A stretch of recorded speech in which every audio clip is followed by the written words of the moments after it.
الحمد لله وكفى والصلاة والسلام على عباده الذين اصطفى أما بعد قال الله تعالى بعد أعوذ بالله من الشيطان الرجيم بسم الله الرحمن الرحيم إنه لتنزيل من رب العالمين نزل به الروح الأمين على قلبك لتكون من المنذرين صدق الله مولانا العظيم. உலகத்துல நம்மள மாதிரி பலகீனமா எதுவுமே பிறக்கல. ஏதாவது காட்டுக்கு பாரு சோதர்களே, எதுவுமே பிறக்கல.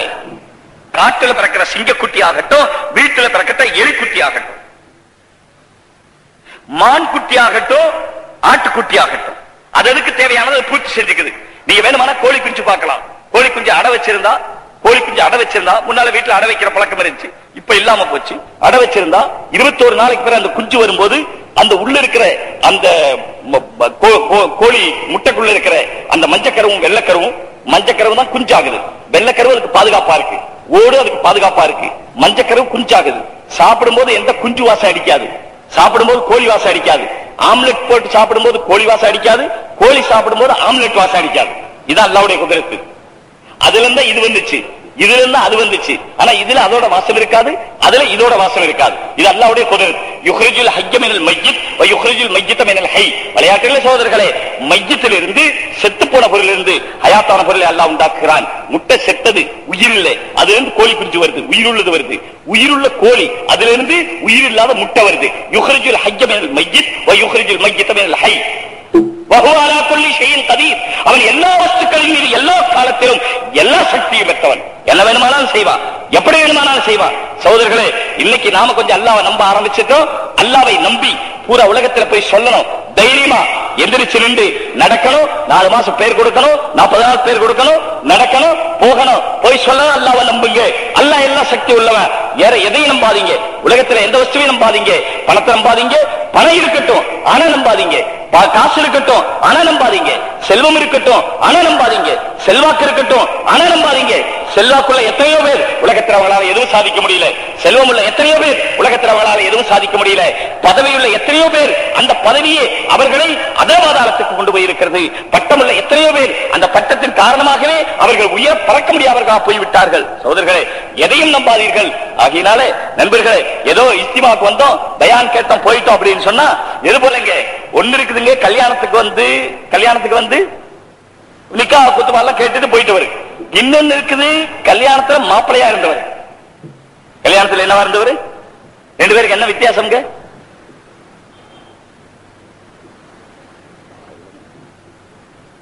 கல்யாணத்துல மாப்பிள்ளையா இருந்தவர் ஒருத்தர், கல்யாணத்துக்கு வந்து உட்கார்ந்து குத்துபாலாம் கேட்டாங்க, துவாவதனாங்க, போயிட்டாங்க. சில பேர் சாப்பிட்டு போனாங்க.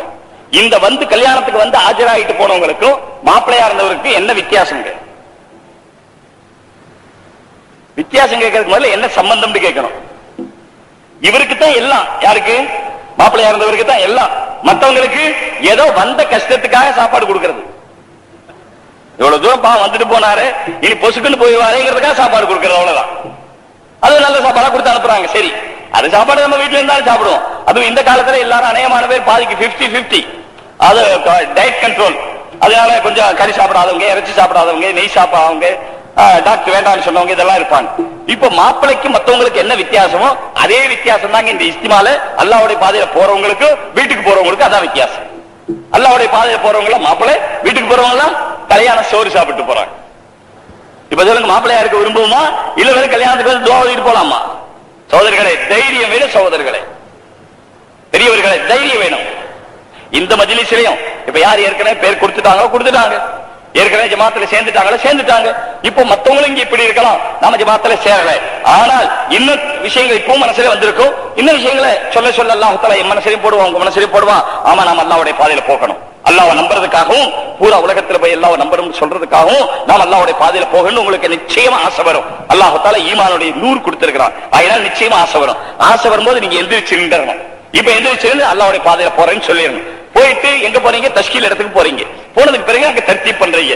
எப்ப போறது? நாளைக்கே போக முடிஞ்சா நாளைக்கே போவீங்க, இல்ல மறுநாள் போவீங்க, இல்ல அதுக்கு அடுத்த நாள் போவீங்க. எப்படி மஷ்வரா ஆகுது? ஜமாத் கொஞ்சம் முன்ன பின்ன போலாம். ஆனா போறேங்கிற ஆசை உள்ளவங்க அவ்வளவு பேர் எந்திரிச்சு நின்றுவீங்க. மனசுக்குள்ள போய் உறுதி வச்சுங்க. கடைசியில கேட்கும் போது நீங்க இன்ஷா அல்லாஹ் பேர் சொல்லணும். நான் இப்ப கேட்கல, இன்ஷா அல்லாஹ் கேட்கல. ஏன்னா நிறைய சொன்ன இன்ஷா அல்லாஹ்வுக்கு போனாலே இன்னும் 30 வருஷம் 40 வருஷம் ஜமாத்துல போகணும். அவ்வளவு இன்ஷா அல்லாஹ் சொல்லி இருக்கிறோம். கேட்கும் போதெல்லாம் இன்ஷா அல்லாஹ் சொல்லி இருக்கிறாங்கல்ல. இப்ப நான் இன்ஷா அல்லாஹ் கேட்கல. மனசுல உறுதி வைங்க. நான் கேட்கும் போது இந்த முன்னால இருக்கிறவங்க பாருங்க, ரொம்ப சிரிக்கிறவங்க இவங்க தான். இந்த முன்னால இருக்கிறவங்க சிரிச்சவங்க அத்தனை பேரும் எந்திரிச்சு நின்றாங்க. இல்லையானா நீங்க கோபமா உட்கார்ந்துறீங்க, சிரிக்காதீங்க. சகோதரர்களே, உலகமே சந்தோஷமான வாழ்க்கை. சகோதரர்களே, அல்லாஹ்வுடைய வேலை செய்தா, தீனுடைய வேலை செய்தா உலகத்திலே சந்தோஷமா இருப்போம். மவுத் ஆயிட்டு சில பேர் ஹைர் அல்லாஹ் தஆலா அதுல ஒண்ணு பெரிய இது வைக்கல. ஆனா கூட சில பேர் ஜனாசா பார்த்துட்டு வருவாங்க, வந்து அப்படியே முகம் சிரிச்ச மாதிரி இருந்துச்சுங்கன்னு சொல்லுவாங்க. முகம் சிரிச்ச மாதிரி. என்ன சிரிச்ச மாதிரி? அவருக்கு மவுத்தினே சந்தோஷம். சகோதரர்களே, என்ன மௌத்தான என்னுடைய அல்லாஹ்வை நான் பார்க்க போறேன், என்னுடைய நபியை நான் பார்க்க போறேன், என்னுடைய நிரந்தரமான சொர்க்கத்துக்கு நான் போக போறேன். மௌத்தாகிறேன் எனக்கு என்ன கவலை சகோதரர்களே? எனக்கு சந்தோஷம் இருக்கிற வரைக்கும், மௌத்துக்கு தயாரிப்பு செய்யற சந்தோஷம் இருக்கிற வரைக்கும், துபையில இருக்கிற வரைக்கும், துபையில இருக்கிற வரைக்கும், ஊருக்கு கொண்டு போக போறேங்கிற சந்தோஷம், ஊருக்கு வரும்போது ஊருக்கு கொண்டு வர்றேங்கிற சந்தோஷம், உலகத்துல இருக்கிற வரைக்கும் ஆகிரத்துக்கு சம்பாதிக்கிறேங்கிற சந்தோஷம், மௌத்து வரும்போது ஆகிரத்துக்கு கொண்டு போறேங்கிற சந்தோஷம். ரெண்டு சந்தோஷம். மூமினுக்கு கவலை கிடையாது சகோதரர்களே. கவலைப்படுறவன் மூமின் இல்ல சகோதரர்களே. மூமினுக்கு கவலை கிடையாது. கவலை என்ன? ஆகிரத்துக்கு தயார் பண்ணணுங்கிற கவலை. அந்த ஒரு கவலை தவிர மூமினுக்கு என்ன கிடையாது? அவர் சொல்லுங்க, நீங்க சொல்லுங்க, என்ன கிடையாதுங்க? இப்ப நீங்க தூங்கிடுவீங்களோ உங்களை கவலை தான் எனக்கு, வேற ஒண்ணும் இல்ல. இல்ல அந்த தஸ்பீ மணியை பாக்கெட்ல வச்சிருங்க. 2 வேளை ஒரு நேரத்தில் செய்ய முடியாது. சில பேர் நினைக்கிறாங்க அது ரொம்ப தக்குவாவோட கேட்கிறோம். அப்படி இல்லை. அதாவது ஒரு விஷயத்தை கேட்கும் போது காது கேட்டுக்கிட்டு இருந்தா பூரா கவனம் அதில் இருக்குன்னா அப்ப தஸ்பீ, அது பயான் கேட்கறதே தஸ்பீ தான். 2 வேளை ஒரு நேரத்தில் செய்ய முடியாது. மாஜஅலல்லாஹு லிரஜுலின் மின் கல்பைனி ஃபீ ஜௌஃபி. இந்த மனிதனுக்கு அல்லாஹ் தஆலா 2 கல்பு கொடுக்கல, ஒரு வேளை தான் செய்ய முடியும் பூர்த்தியா. ஆக மனிதனை அல்லாஹ் தஆலா பலகீனமாக படைத்திருக்கிறான். உலகத்துல எந்த ஜீவராசி அது மாதிரி பலகீனம் இல்லை. சரி, இதெல்லாம் போகட்டுங்க. மனுஷன் பெருசான பிறகு பலம் இருக்கா? மனிதன் வளர்ந்த பிறகாவது அல்லாஹ் தஆலா கேள்வி கொடுக்கிறான், கேட்கிற சக்தி கொடுக்கிறான். கொஞ்ச நாளைக்கு பிறகு கேட்கிற சக்தி வருது. அப்பதான் குழந்தை கேட்க ஆரம்பிக்குது. கொஞ்சம் கிளுகிழுப்பை, அந்த மணி இதெல்லாம் அசைச்சா குழந்தை காது கொடுத்து கேட்க ஆரம்பிக்குது. ஒரு நாளைக்கு பிறகுதான் 30 நாள்ல தாய் முகம் தெரியுமா?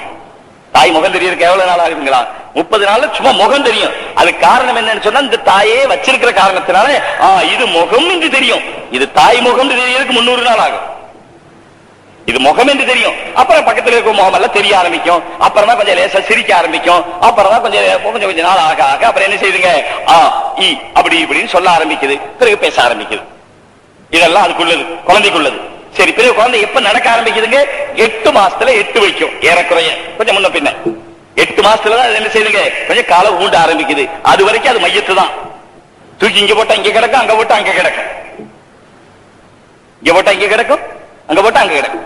அடே பூனை குட்டி நடக்குது, நீ நடவே. மாடு போட்ட கண்டு நடக்குது, நீ நட. மாடு போட்ட கண்டு அஞ்சறிவுள்ள பிராணி. ஆக மிருகம் சொல்றோம், மிருகம் நடக்குது.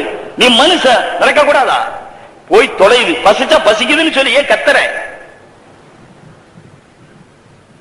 அத சத்தம் போடுதுன்னு கூட சொல்றது இல்லை. குழந்தை அழுகுதுன்னு சொல்றது கூட கொஞ்ச நாள் ஆகும். குழந்தை கத்துது, மாடு கத்துது, எருமை கத்துது, கழுதை கத்துது, குழந்தை கத்துது. நான் சொல்ல ஊர்ல எல்லாம் அப்படி சொல்லிக்கிறாங்க. கத்துது, சும்மா கத்திக்கிட்டே இருக்கு.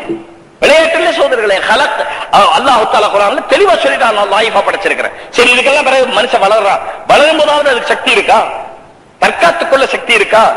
சாதாரணமா எங்கேயாவது வீடுகள்ல பார்த்திருப்போம், ஒரு நாய் வந்துருச்சு, ஒரு நாய் வந்துருச்சு, நாய் வந்துருச்சு, நாய் வந்துருச்சுன்னு கத்துவமே தவிர நாய் எதிர்த்து போறதுக்கு தைரியம் இருக்கா நமக்கு? ஒரு நாய் ஓடனா விரட்டுவோம், நாய் திரும்பி நின்றா என்ன செய்வோம்? அது வேண்டி கொலை கொலைச்சிச்சு, நம்மளை நெருங்கி வந்துச்சு, சரி வாங்க அஸ்ஸலாமு அலைக்கும் முசாபா பண்ணலாமா? தைரியம் இருக்கா? இருக்காது. என்னங்க நாய் என்ன துப்பாக்கியா வச்சிருக்கு? நாய் என்ன துப்பாக்கியா வச்சிருக்கு? இல்ல வாள் வச்சிருக்கா? குத்திருமா? நகம் தானே இருக்கு, பல்லு தானே இருக்கு. நமக்கு நகை இருக்கு, பல்லு இருக்கு, அது கடிச்சா நாயும் கடிக்க வேண்டியதானே? இல்ல சகோதரர்களே, அல்ல வைக்கல.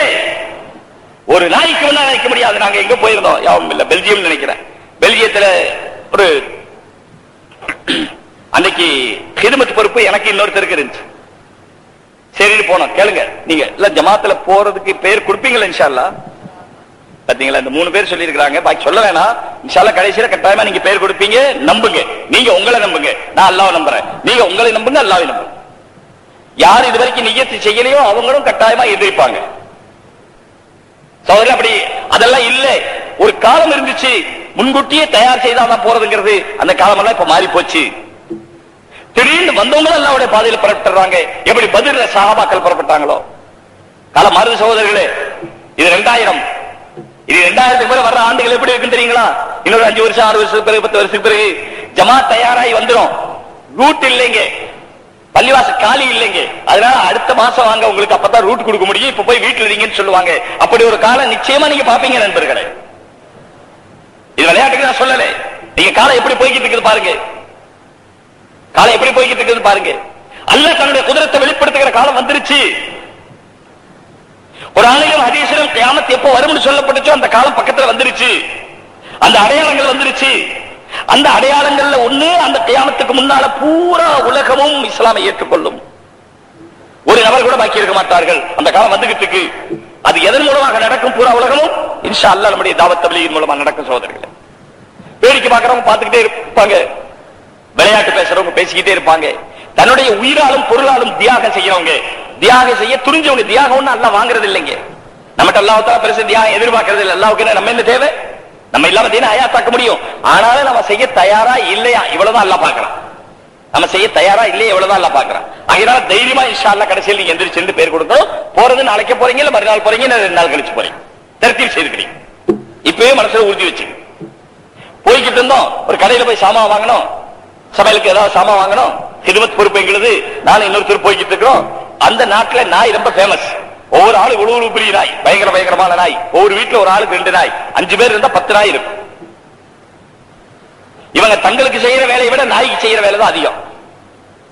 இவங்களுக்கு தங்களுக்கு செய்யற வேலையை விட நாய்க்கு செய்யற வேலை அதிகம். ஏன் மனுஷனுக்கு ஹிதமத் செய்யலன்னா யாருக்கு ஹிதமத் செய்ய வைக்கிறான்? காலையில் எந்திரிச்சோட முதல் வேலை நாயை வெளிக்கிறதுக்கு கூட்டிட்டு போகணும். அதுக்கு ஒரு தனி இடம் இருக்கு வெளிக்கிறது. அங்க போய் வெளிக்கிருந்துட்டு பிறகு அதுக்கு பிரஷ் பண்ணி அது பண்ணி இது பண்ணி பிறகு நாய்க்குன்னு பார்பர் ஷாப் இருக்குது, முடி எப்படி வெட்டுறதுன்னு அது போய் முடியெல்லாம் வெட்டி பிறகு குளிப்பாட்டி அதுக்குன்னே சோப்பு விற்குது, அதுக்குன்னே கேக்கு விற்குது. அதுக்குன்னே சோப்பு விற்குது, அதுக்குன்னே கேக்கு விற்குது. அதுக்குன்னே சோப்பு விற்குது, அதுக்குன்னே கேக்கு விற்குது. நான் சொல்லக்கூடாதான் இந்த மஜ்லிஸ்ல, ஆனா கூட என்ன யாபம் வந்துருச்சு. சரியா, அதான் சில என்னோட கெட்ட பழக்கம். சிலர் வரக்கூடாத நேரத்துல யாபம் வந்துருக்கு. ஒரு ஆள் ரொம்ப சிடுமூஞ்சிக்காரனா, பல்லு பல்லுன்னு விழுகிறவன்.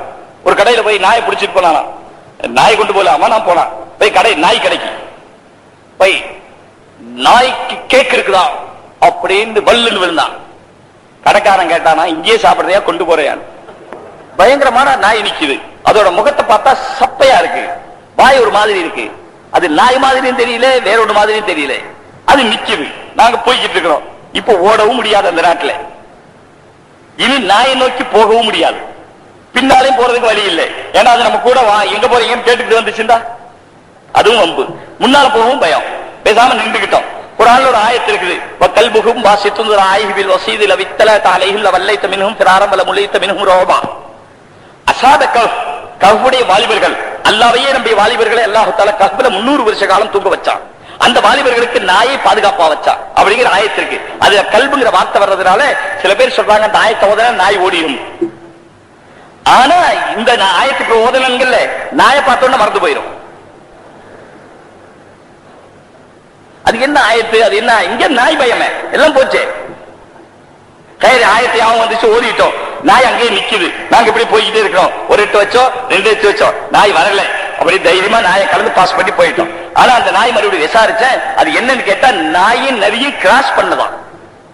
நாயையும் நரியையும், ஆண் நாய் பொட்ட நரி ரெண்டை கிராஸ் பண்ணி 3வது ஒண்ணு பிறந்திருக்குது. அது நாய் மாதிரியும் இல்ல, நரி மாதிரியும் இல்ல, 3வது ஒண்ணா இருக்கு. ஆண்டவன் உனக்கு மூளை இதுக்குத்தான் கொடுத்திருக்கிறான், அறிவு இதுக்குத்தான் கொடுத்திருக்கிறான். அறிவை எதிர உபயோகப்படுத்திருக்கான் பாருங்க மனுஷன். எதிர எதை போய் கிராஸ் பண்ணி என்ன பிரயோஜனம்? போகட்டும். அது இதோட இந்த அவங்க வந்துருச்சு. அந்த கடைக்கு போயிட்டோம். போயிட்டு எங்களுக்கு ஏதாவது வாங்கணும். அங்க இப்ப நம்ம நாட்டுல இருக்கிற மாதிரி அப்ப அப்படி இல்லை. இப்ப நம்ம நாட்டுல இருக்கிற மாதிரி அங்கே கோழி தான் சஸ்தா, எல்லாத்த விட சீப் தான். சமையல் பண்றதுக்கு லேசு, அதனால கோழி வாங்கணும். அந்த கடையில போய், அது ஒரு சூப்பர் மார்க்கெட், அங்க போய் தேடனா கோழி மட்டும் இல்லை. அங்க எல்லாம் கோழி எல்லாம் உரிச்சு பேக் பண்ணி வச்சிருப்பாங்க சுத்தமா. அப்படி கோழியே இல்லை.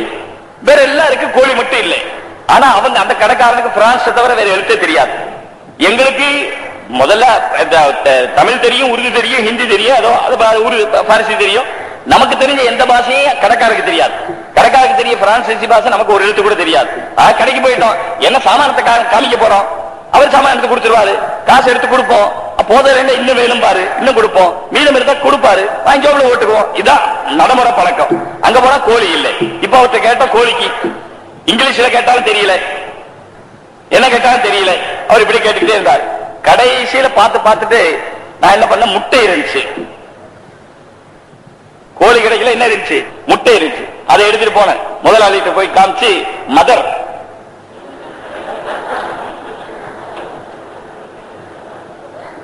முட்டையோட மதர், அவர் இல்லைன்னு சொன்னார். பக்கத்துல வேற ஒரு ஆள் நின்றாரு. அவரே சொன்னாரு, இப்படி கையை காமிச்சு நான் போய் கொண்டு வர்றேன். அப்புறம் நாங்க சொன்னோம், நாங்க இங்க இல்ல, நாங்க மஸ்ஜித் ஹிதாயாவில் இருக்கிறோம். அங்க மஸ்ஜித் ஹிதாயான்னு ஒண்ணு இருக்கு. மஸ்ஜித் ஹிதாயா நாங்க தங்கி இருக்கிறோம், இந்தியா ஜமாத் மஸ்ஜித் ஹிதாயா. அவர் சொன்னார், நான் கொண்டு வரேன், சாலையிலே சொன்னார். சரின்னு போயிட்டோம். அவர் கொண்டு வந்தார். எதுக்கு சொல்ல வந்த, தப்லீக் தாவத்துடைய வேலைக்கு பாஷை கூட தடை இல்லை. எங்க போனாலும் எது வேணாலும் செய்யலாம். இன்டர்நேஷனல் பாஷை ஒண்ணு இருக்கு. இப்படின்னா வாண்ட அர்த்தம், இப்படின்னா போன் அர்த்தம், இப்படின்னா உட்காருங்க அர்த்தம், இப்படின்னா எந்திரின்னு அர்த்தம். இது இன்டர்நேஷனல் பாஷை. உலகத்துல இப்படின்னா தொழுகைன்னு அர்த்தம். இதே உலகத்தில் எங்க போனாலும் தப்லீக் செய்யலாம். சொல்ல இப்படி தப்லீக் அப்படி தப்லீக் செய்கிறது இதை விட ரொம்ப பெரிய, அதாவது பலனுள்ளதாக இருக்கும். நான் என்ன சொல்ல வந்து, ஒரு பிராணி வருது முன்னால், அது எதுக்கு நமக்கு சக்தி இல்லை. நாய் எதுக்கு சக்தி இல்லைங்கிறது இல்லை. சில சமயங்கள்ல பூனை குட்டி போட்டிருக்கோம், ஏதாவது கட்டைக்குள்ள ஏதாவது கட்டை அடுக்கி வச்சிருக்கோம், அதுக்குள்ள குட்டி போட்டிருக்கோம். குழந்தைகளோ அல்ல பெரியவங்களோ அந்த பூனை குட்டியை பிடிக்க போனா அந்த குட்டி என்ன செய்யுதுங்க, அப்படி சீருது. எது மாதிரி சீருது, அதுக்கு ஒரு நிரப்பத்தான் புலி குட்டி, அப்படி பல்ல காமிச்சிட்டு சீருது. பிடிச்சிருமா, கை விட்டு பிடிச்சிருமா? ஒரு பூனை குட்டியிலிருந்து தற்காப்பு செய்து கொள்ளக்கூடிய சக்தி கூட மனிதனுக்கு இல்லை சகோதரர்களே. பிறகு நாயை பற்றி என்ன சொல்லுவது, மற்ற மிருகங்களை பற்றி என்ன சொல்லுவது? ஒரு மாடு சாதாரணமா பணிவாக எல்லாம் வச்சிருக்கிறோம். நமக்கு சஹர லக்கும், உங்களுக்கு நான் அதை உங்களுக்கு நான் பணிவிடை செய்யக்கூடியதாக வசப்படுத்தி கொடுத்திருக்கிறேன் சொல்றான். அதனால மாட்டுக்கு மூக்கராக இது போட்டு ஓட்ட முடியுது. இல்ல மாடு திரும்பி நின்று முட்ட ஆரம்பிச்சிச்சு, என்ன ஆகும்? ஆகிற சங்கதியே வேறு. இதே போல காட்டில் இருக்கிற யானை, காட்டில் இருக்கிற மிருகங்கள் எல்லாவற்றை விட மனிதன் பலகீனமானவன். குளிருக்கு மனிதன் தானாக தற்காப்பு செய்து தன்னுடைய உடனே அதுக்கு போதுமாகாது. அதற்கென்று ஒரு போர்வை வேணும். வெயில் அடிச்சா அதற்கென்று ஒன்று வேணும். வெயில் அடிச்சா அதுக்கு காற்று வேணும். ஆனால் காட்டில் இருக்கிற மிருகம் குளிருக்கு அதற்கே உரிய பாதுகாப்பு, வெயிலுக்கு அதற்கே உரிய பாதுகாப்பு. வெயில் பிரதேசத்தில் இருக்கிற பிராணி அதற்கு தகுந்த மாதிரி இருக்கும், குளிர் பிரதேசத்தில் இருக்கிற பிராணி அதுக்கு தகுந்த மாதிரி இருக்கும். மனுஷன் குளிர் பிரதேசத்திலே அதே மாதிரி தான், வெயில் பிரதேசத்திலே அதே மாதிரி தான். வெயில் பிரதேசத்தில் இருக்க மனுஷன் ஏசி போட்டு அதுக்குள்ள இருந்துக்குமா, குளிர் பிரதேசத்தில் இருக்கிற மனுஷன் ஹீட்டர் போட்டு அதுக்குள்ள இருந்துக்குவான். குளிர் பிரதேசத்தில் இருக்க ஆடு மாடும் அதுக்கு தகுந்த மாதிரி இருந்துக்கும். அதுக்கு ஏசியும் தேவையில்லை, ஹீட்டரும் தேவையில்லை. சோதரிகளே, காஷ்மீரில் இருக்கிற ஆட்டுக்கு அந்த கடுமையான குளிருக்கு அதுக்கு என்ன தேவையில்லை, கம்பளி தேவையில்லை. அதனுடைய முடியே கம்பளி மாதிரி இருக்கும். அதை வெட்டிக்கிட்டு வந்துதான் காஷ்மீர் கம்பளி நம்மகிட்ட வைக்கிறாங்க. அந்த ஆட்டுக்கு முளையிற முடிய வெட்டி தான் கம்பளி செய்யறாங்க. கம்பளி இயற்கையா அல்லாஹ்தால கொடுத்திருக்கா. மனிதனுக்கு எதையும் அல்லாஹ்தால இயற்கையா தரல, எதையும் அல்லாஹ்தால இயற்கையா தரல. சாதாரண ஒரு காற்று வீசிச்சு, ஒரு நடந்து போய்கிட்டு இருக்கிறார் அல்லது வாகனத்தில் போய்கிட்டு இருக்கிறார், டூ வீலர்ல போய்கிட்டு இருக்கிறார், காற்று வீசிச்சு மண்ணு கண்ணுக்குள்ள போயிடும். அதனால கூலிங் கிளாஸ் போட்டுக்கிறார், அது சைடெல்லாம் மறைச்சு போட்டுக்கிறார். ஆனா அதே நேரத்தில் பாலைவனத்துல ஒட்டகம் போகுது. பாலைவன புயல் என்று ஒன்று இருக்கு. என்னங்க பெரியவங்களே, பாலைவன புயல் என்று ஒன்று இருக்கு. அந்த பாலைவன புயல் அடிச்சா அப்படியே மணல் கொண்டு வந்து ஒரு இடத்துல கொட்டிடும். அங்க இருக்கிற மணல் மலை அந்த புயலிலே வேறொரு இடத்துக்கு பெயர்ந்து வந்து மணல் மலையாக மாறிவிடும். அங்க பள்ளமாயிரும், இங்க மணல் மலையாயிரும். அவ்வளவு மணல் வரும். இப்ப அது மாதிரி இடத்துல நடந்து போனா நம்ம கண்ணு என்ன ஆகும், நம்ம என்ன ஆகும்? ஒட்டகம் அதெல்லாம் போகுது. ஒட்டகத்துக்கு அதுல போறதா லேசு, ஒட்டகத்துக்கு அதுல நடக்கிறதா சாதாரணம். இந்த மாதிரி தரையில விட்டோம்னு சொன்னா ஒட்டகம் வலிக்கு விழுந்துடும். அதுக்கு காலம் அல்லாஹ்தால அப்படி கொடுத்திருக்கிறான். அதுக்கு கண்ணுக்கு அல்லாஹ்தால என்ன கொடுத்திருக்கிறான், தூசு விழு மணல் விழுகுங்கிற காரணத்துக்காக அல்லாஹ்தால ஒட்டகத்தினுடைய இமை 2 இமை கொடுத்திருக்கிறான். ஒட்டகத்துக்கு 2 இமை கொடுத்திருக்கான். ஒரு இமை சாதாரண திறந்திருக்கும், இன்னொரு இமை மூடி இருக்கும். என்ன காத்து வந்தாலும் அந்த மூடி, அது மூடி இருக்கவே அது கண்ணு தெரியாது. அது மூடி இருக்கவே அது கூலிங் கிளாஸ் இயற்கையாகவே எல்லாம் கொடுத்திருக்கிறார்.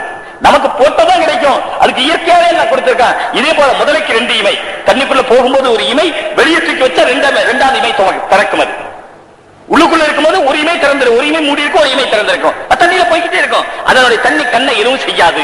இதே போல ஒட்டகத்து மணல்ல போகும்போது அதனுடைய ஒரு இமை மூடி இருக்கும், ஆனால் கண்ணு செய்யும், இன்னொரு இமை திறந்திருக்கும். எல்லாம் இயற்கைக்கு என்ன தேவையோ, பிராணிக்கு என்ன தேவையோ, மிருகங்களுக்கு என்ன தேவையோ எல்லாவற்றையும் எல்லாம் கொடுத்திருக்கிறான். இதை விட அருமை, பிராணிகள் கூடு கட்டுது, மிருகங்கள் கூடு கட்டுது, எறும்பு புற்று உண்டாக்குது. நம்ம கட்டின வீட்டுல நாம குடி போறதுக்கு முன்னாலே எறும்பு குடி போயிடும். எறும்பு புற்று இருக்காங்க போய்கிட்டே இருக்கும். என்ன செய்து வைங்க, அந்த இடத்துல ஏதாவது கொஞ்சம் மண்ணெண்ணெய் ஊத்தணும், அதை ஊத்தணும், அந்த இடத்தை விட்டு இன்னொரு இடத்துல இருந்து வரும். இன்னொரு இடத்துல அந்த இடத்துல ஏதாவது செய்தா இன்னொரு இடத்துல இருந்து வரும். எறும்பு பூமிக்குள்ளே நாம கான்கிரீட் போட்டு சிமெண்ட் போட்டு எல்லாம் செய்து வச்சிருக்கிறோம். அதுல ஓட்ட போட்டு எறும்பு குடும்பமாக வாழ்க்கை நடத்துது சகோதரர்களே. அதற்கெல்லாம் இயற்கையாக வீடு கட்டுகிற சக்தி. அதே போல குருவி கூடு கட்டுது. நம்ம கட்டினா அதுக்கு பேர் வீடு, குருவி கட்டினா அதுக்கு பேர் கூடு. எந்தெந்த பிராணிக்கு எப்படி தேவையோ, எந்தெந்த பிராணிக்கு எப்படி தேவையோ. நேற்று கூட சொன்னேன், தூக்கணாங்குருவி கூடு கட்டுது. அது முன்னால ஒரு ரூம் இருக்கும், அது முன்னால ஒரு வலை பின்னி இருக்கும். உள்ள உட்கார்ந்து பார்த்தா வெளியே தெரியும்.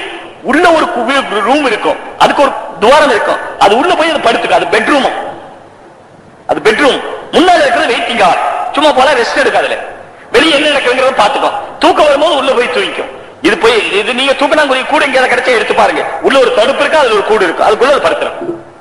அதுக்கு வெளிச்சம் வேணும். நம்ம தான் கரண்ட் போட்டுக்கிறோம், வெளிச்சம் வந்துருச்சு. அதுக்கு வெளிச்சம் தேவை. என்ன செய்யுங்க, இந்த மின்மினி பூச்சி ராத்திரியில பறக்கிறது பாருங்க, ஒரு சின்ன பூச்சி, அதுக்கு முதுகுல வெளிச்சம் இருக்கு. இந்த உலகத்தில் இன்னைக்கு வரைக்கும் கண்டுபிடிக்கல அதனுடைய முதுகுல எப்படி வெளிச்சம் வந்துச்சு, அதுக்கு பவர் எங்க இருந்து கிடைச்சிச்சு, அது எப்படி எரியுது, அதுல வெளிச்சம் எப்படி இருந்து வந்துச்சு, இன்னைக்கு வரைக்கும் உலகத்தில் கண்டுபிடிக்கல.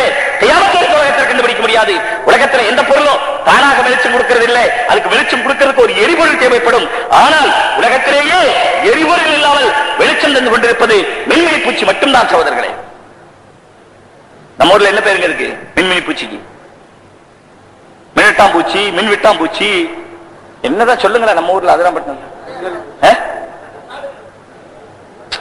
காட்டுல தாங்க இருக்கு. பேர் என்னன்னு கேட்டேன். சரி, மினிகண்டாம் பூச்சி. சரி, அதனுடைய முதுகிலே இருக்கிற வெளிச்சம். இந்த தூக்கணாங்குருவி சகோதரரை எதுக்காக சொல்றேன், நம்முடைய பலகீனத்தை விளங்கிக் கொண்டு நம்மை கராமத்துக்குரியவர்களாக ஆக்குவதற்குரிய வழி அல்லாஹ் என்ன சொல்லி இருக்கிறானோ அதை செய்தால் நாம் கராமத்துக்குரியவர்களாக ஆகிறோம். இல்லையானால் இந்த உலகத்திலும் கேவலப்பட்டு போவோம். மறு உலகத்தில் படுகிற கேவலத்துக்கு அளவே இருக்காது சகோதரர்களே, முடிவில்லாத கேவலம். எனவே அதற்காகத்தான் இதை சொல்ல வருகிறேன். அது களிமண்ணை கொண்டு போய் தன்னுடைய கூட்டிலே ஒட்ட வச்சு இந்த பூச்சியை பிடித்துக் கொண்டு போய் அதனுடைய தலையை அதில் சொருகிட்டால் அது சாகிற வரைக்கும் அந்த கூட்டுக்கு வெளிச்சம் இருக்கும். நாம தான் லைட் போட்டிருக்கிறோம், ஈபிக்கு பில்லு கட்டுறோம். அது பில் இல்லாமே அதுக்கு லைட் வெளிச்சம் வந்து எந்த பில்லு வராது.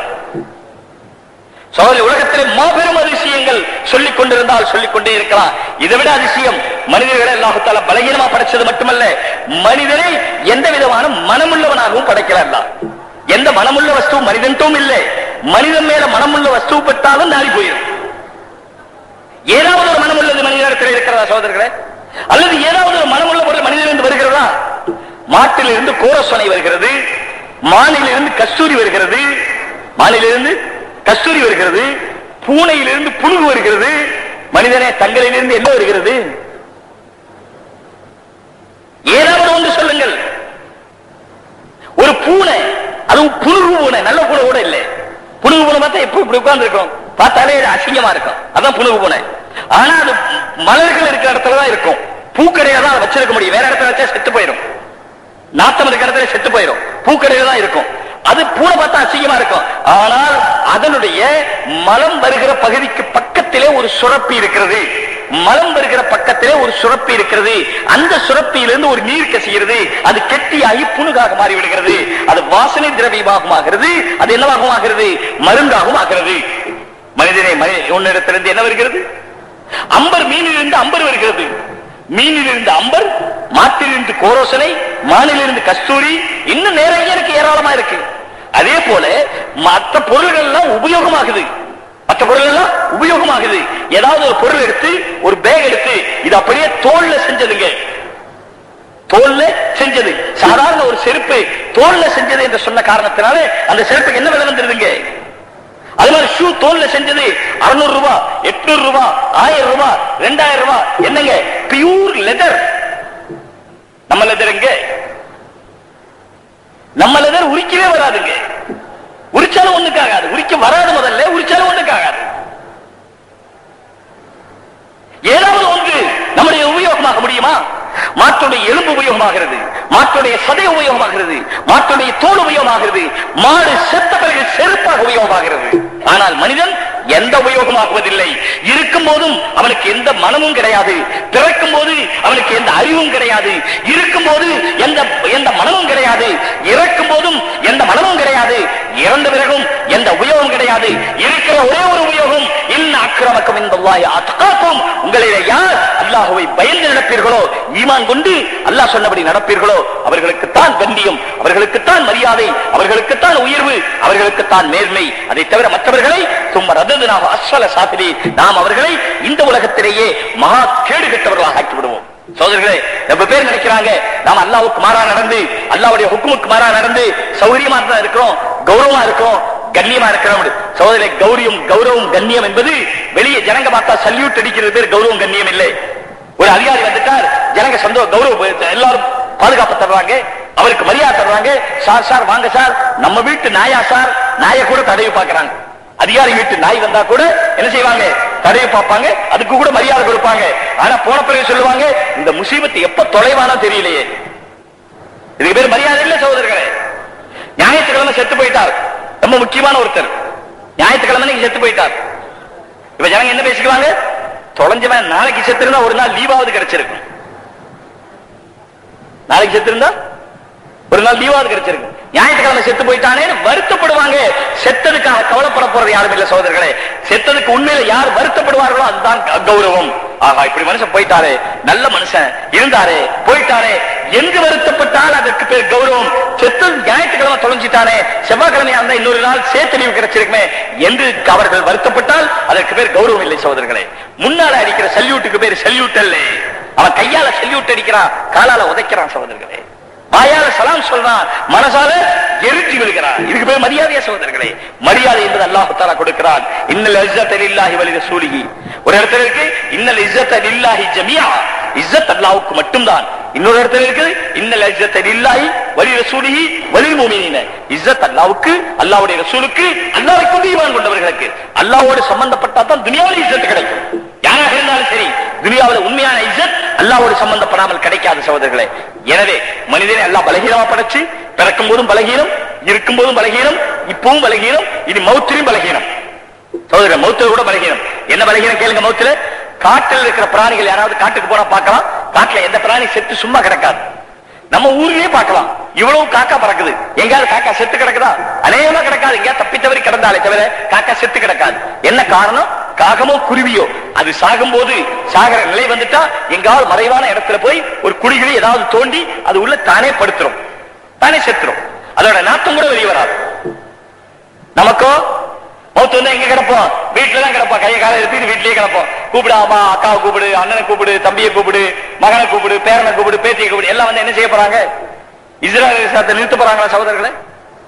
உண்மையில சக்கராத்துடைய நிலையில பார்க்கும்போது மனிதனுக்கு இருக்கிற பரிதாப நிலை இருக்கே, அதை விட மோசம் எதுவும் கிடையாது சகோதரர்களே. வயோதிக நிலை, அதற்கு பிறகு சக்கராத்துடைய நிலை, அதற்கு போது மௌத்தாகும் போது நிலை. மனிதர்கள் உலகத்தை வாழும்போது ஏதோ கொஞ்சம் தைரியத்துல அந்த வீராப்புல வாழ்ந்து விடுகிறார்கள். ஆனால் மௌத்து வரும்போது மனிதர்கள் படுகிற பாடு, வியாதி வந்த பிறகு மனிதர்கள் படுகிற பாடு அல்லாஹ் தஆலா சோதனையாக தருகிறான். ஆனால் அந்த சோதனையிலே மனிதர்களுடைய பரிதாப நிலை உண்மையிலேயே அல்லாஹ்வின் மீது ஈமான் கொள்ளாத காரணத்தினாலே, அல்லாஹ்வின் மீது நம்பிக்கை கொள்ளாத காரணத்தினாலே உலகத்திலேயே மோசமான நிலைக்கு அல்லாஹ் தஆலா கொண்டு போய் சேர்த்து விடுகிறான். ஹுசைனியா கேசட் சென்டர் வெளியிடும் அனைத்து இஸ்லாமிய கேசட்டுகளும் கிடைக்கும் இடம் ரசூல் புக் சென்டர். ரசூல் புக் சென்டர், பாஷா ஷாப்பிங் காம்ப்ளெக்ஸ், இலக்கம் 7, சிங்காரத்தோப்பு, திருச்சி 8. தொலைபேசி 702385. இஸ்லாமிய பெருமக்களே, உங்கள் இல்லங்கள் தோறும் இஸ்லாமிய நறுமணம் கமழ வேண்டுமா? திருக்குரான், ஹதீஸ், இஸ்லாமிய பெரியோர்களின் சொற்பொழிவுகள், ஷஹீத் அல்காஜ் பழனி பாபா அவர்களின் வீரமிகுந்த சொற்பொழிவுகள், இஸ்லாமிய சரித்திரங்கள் மற்றும் இஸ்லாமிய அரபி, உருது, தமிழ் பாடல்களும், எசிமுரசு ஆஜி நாகூர் ஈயம் ஹனீபாவின் புதிய பழைய பாடல்களை பதிவு செய்து கொள்ளவும், பதிவு செய்யப்பட்ட தரமான கேசட்டுகள் வாங்கவும் நீங்கள் வருகை தர வேண்டிய இடம் ரசூல் புக் சென்டர். ரசூல் புக் சென்டர், பாஷா ஷாப்பிங் காம்ப்ளெக்ஸ், இலக்கம் 7, சிங்காரத்தோப்பு, திருச்சி 8. Phone number 702385.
இதெல்லாத்த விட இதெல்லாம் குர்ஆன் ஆயத் சோதர்களே, இதெல்லாம் குர்ஆன் ஆயத். கொஞ்சம் உங்களுக்கு அறிவு இருந்தா, அல்லாஹ் கேட்கிறான் குர்ஆன்ல, மனிதர்களே உங்களுக்கு அறிவு இருந்தால், உங்களுக்கு திறமை இருந்தால், உங்களுக்கு சாமர்த்தியம் இருந்தால், உங்களுக்கு விஞ்ஞானம் தெரியும் என்று சொல்கிறீர்களே, மிக பெரும் ஞானம் இருக்கிறது என்று சொல்கிறீர்களே. விஞ்ஞானம் என்றாலே பெரிய ஞானம் என்று அர்த்தம், பெரிய அறிவு என்று அர்த்தம். விஞ்ஞானம் என்றால் என்ன அர்த்தம் சோதர்களே? பெரிய அறிவு. மெஞ்ஞானம் தான் என்ன அர்த்தம்? பெரிய அறிவு. ரெண்டுக்கும் ஒரே அர்த்தம் தான். விஞ்ஞானத்துக்கு அதே அர்த்தம் தான், மெய்ஞானத்துக்கு அதே அர்த்தம் தான். கிட்ட ஒரே அர்த்தம் தான், எழுத்துதான் வித்தியாசம். இதை சூபியாக்கள் நல்லவர்கள் வச்சுக்கொண்டாங்க, அதை உலக ரீதியாக வச்சுக்கொண்டாங்க, பேர் தான் மாத்தி வச்சுக்கிட்டாங்களே தவிர ரெண்டுக்கும் அர்த்தம் ஒண்ணுதான். எவ்வளவு பெரிய விஞ்ஞானி ஆனாலும், எவ்வளவு பெரிய விஞ்ஞானி ஆனாலும் சும்மா அல்லாஹ் சொல்றான், ஒரு அளவுக்கு உங்களை நான் வளர்த்துக் கொண்டே வருகிறேன். அல்லாஹ் ரப்பல் ஆலமீன் அவன் தான் வளர்க்கிறான். தாயினுடைய வயிற்றிலே அவன் தான் வளர்த்தான், தாயினுடைய வயிற்றிலே அவன் தான் வளர்த்தான். நன்றி செய்ய மறந்துவிடக் கூடாது. லஅல்லக்கும் தஷ்குரூன், நீங்கள் அவருக்கு நன்றி செலுத்துவதற்காக உங்களை நான் வளர்க்கிறேன் என்று அல்லாஹ் சொல்றான். வளர்ந்துகிட்டே வந்தோம், உலகத்துல பிறந்துட்டோம், பிறக்கும் போதும் அல்லாஹ் தான் பிறக்க வைக்கிறான். இந்த உலகத்துல யாரும் பிறக்க வைக்கிறது இல்லை. பிறக்கிற நேரம் யாருக்கு சொல்ல முடியாது. சில பேர் சொல்லுவாங்க நாங்க இன்ஜெக்ஷன் போடுறோம் பிறக்க வைக்கிறோம் சொல்லி. அது எப்பன்னு சொன்னா, குழந்தை பிறக்கிறதுக்கு தைரியம் ஆயிட்டா, குழந்தை பிறக்கிறதுக்கு தயாராயிட்டா, இப்ப அதை சீக்கிரமா வெளியே தள்ளுறதுக்கு ஒரு ஏற்பாடு செய்யலாம், அவ்வளவுதான். குழந்தை பிறக்க தயாராகாத குழந்தைய பிறக்க வைக்க உலகத்துல யாரால முடியாது. டாக்டர் போனோம், குளுக்கோஸ் போட்டாங்க, குழந்தை பிறந்துருச்சு, சீக்கிரம் இருந்துச்சு, அப்படி இல்லை. அது பிறக்கிற நேரம் தான். எப்படி உதாரணம் சொல்லிட்டுங்களா, அதுக்கு நல்லா இல்ல, அசிங்கமா இருக்கு. ஆனா கூட பீஷாப்புக்கு போனாரு, உடனே வரல, கொஞ்சம் முக்க நேரம் வந்துருச்சு, பாத்தியா நான் பீஷா போற வச்சுட்டேன். அதே போல டாய்லெட் போனாரு, வரமாட்டேன்னுச்சு, கொஞ்சம் மலச்சிக்கல் இருக்கு. வாழ்க்கையில எத்தனையோ சிக்கல், மகா பெரிய சிக்கல் மலச்சிக்கல் தான். யாருக்காவது மலச்சிக்கல் உள்ளவங்களை கேட்கணும், 3 நாள் ஆச்சுங்க, என்னங்க சாப்பிட்டுங்களா? வெளிக்கு போய் அவர் படுற பாடு பார்க்கணும். அதுக்கு என்னென்ன மருந்து சாப்பிட்டாலும் போகல, போறவருக்கு அது பாட்டுக்கு போய்கிட்டே இருக்குது. போகாதவருக்கு அதே கவலை, 24 மணி நேரம் எப்ப வெளிக்கு வரும் பார்த்துக்கிட்டு இருக்கிறான். அப்படி ஆக்கிடுறான் சகோதரர். இவர் போன வெளிக்கு வரல, நாம என்ன செய்வோம்? வெளிக்கு வராதவங்க என்ன செய்வாங்க? கொஞ்சம் முக்கிறார், வந்துருச்சு, பத்தியா என்னோட சாமர்த்தியம் சொல்லுவாரா சகோதரர்களே? அது ஏற்கனவே வர தயாராக இருந்ததுதான் வருகிறதே தவிர இவருடைய சாமர்த்தியம் இல்லை. இதே போல உலகத்திலே யாருடைய சாமர்த்தியத்தாலும் குழந்தை பிறப்பதில்லை. அல்லாஹ் குர்ஆனிலே சொல்லுகிறான், அஹ்ரஜக்கும் மின் புத்தூனி உம்மஹாத்திக்கும், அல்லாஹ் வெளியேற்றினான், நீங்களா வெளியேறவில்லை. அஹ்ரஜக்கும், அல்லாஹ் வெளியேற்றினான், மின் புத்தூனி உம்மஹாத்திக்கும், உங்களுடைய தாய்மார்களுடைய வயிற்றிலிருந்து. ஆக அல்லாஹ் வெளியேற்றினான். நாம பிறந்துட்டோம், பிறந்த தேதி, பிறக்கிற நேரம், பிறந்த தேதி அல்லாஹ் நிர்ணயிச்ச தேதி. நம்ம பாப்பா உம்மா நிர்ணயிச்ச தேதி இல்லை, பாப்பா உம்மா நிர்ணயிச்ச தேதி இல்லை. அப்படி தேதியா இருந்தா, அப்படி நிர்ணயிச்சுக்கிறதா இருந்தா நல்ல தேதி என்ன செய்யறாங்க? 1/1/2000 அப்படி பிறந்திருக்கலாம். தேதி கணக்கு வைக்கிறது லேசு. எனக்கு முடக்கான தேதியில பிறந்துட்டு தேதி மறந்து போகுது, திருச்சி மறந்து போகுது. கரெக்டா 1/1/2000 மத்தியானம் 12 மணி லேசு ஞாபகம் வைக்கிறது. அப்படி பிறக்க முடியாது, அப்படி பிறக்கிறது இல்லையே. அஹ்ரஜக்கும், அவன் வெளியேற்றினான். சரி, பிறந்த பிறகு அல்லாஹ் வளர்த்துக் கொண்டே வருகிறான். 1.25 அடி இருக்கிற குழந்தை 1.25 அடி இருக்கிற குழந்தை கொஞ்சம் கொஞ்சமா வளர்ந்து இந்த அளவுக்கு ஆயிருக்கணும். இந்த அளவுக்கு நம்ம வளர்த்தியது யாரு? சோறா, சால்னாவா, முருங்கைக்காயா, வெண்டைக்காயா, பாவக்காயா, மிளகாயா? எது வளர்த்தியது சோதர்களே? ரப்பல் ஆலமீன். அல்ஹம்துலில்லாஹி ரப்பல் ஆலமீன். மனுஷன் சொல்லணும், மாறீரன் அவன் தான். எவன் அல்லாஹ் வளர்க்கிறான் நம்புகிறானோ அவன் மாறீரன்.